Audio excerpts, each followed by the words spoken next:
Dalton McGuinty makes good on his promise to cut tuition fees starting in January. Striking transit workers in York Region do not plan on heading back to work anytime soon. Humber News starts now.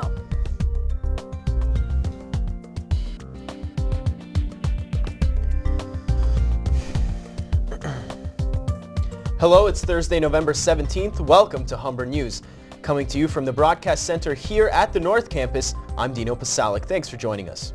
And I'm Caitlin DeCary. Ahead on our show, we have all your news, sports, and entertainment highlights, as well as your 5-day weather forecast. But first, Dino has our top story.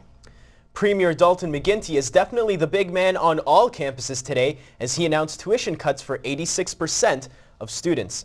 McGuinty made an announcement to the post-secondary students of tomorrow in the library of Toronto's Don Mills Collegiate. We want to make sure that you can afford to go on to college and university. Right? It's not inexpensive. And we want to make sure that especially families from lower income and middle income levels have access, can feel comfortable doing that.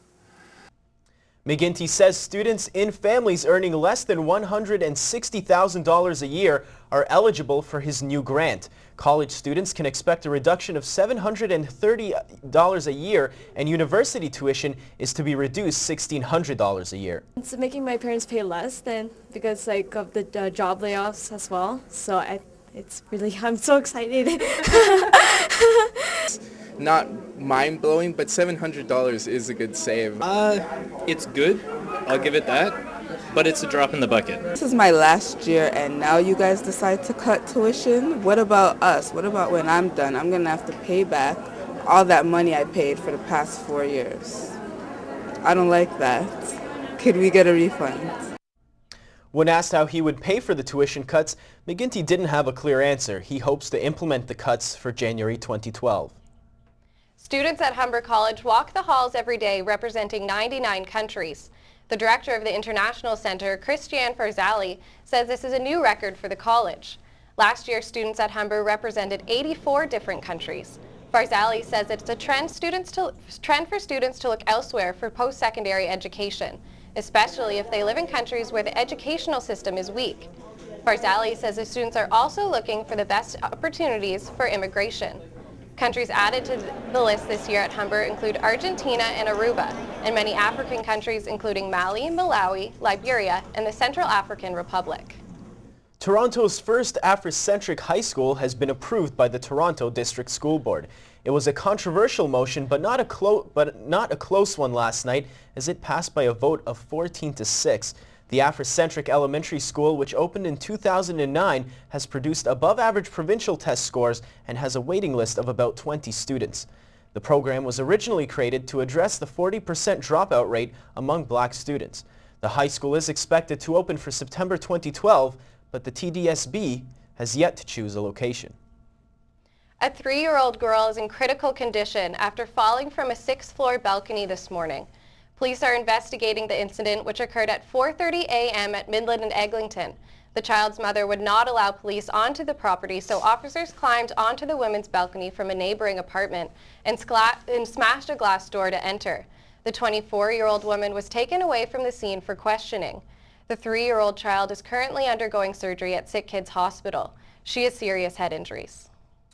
Hundreds of striking transit workers rallied outside York Region headquarters today in Newmarket. It's day 27 of the strike, which has impacted approximately 44,000 commuters.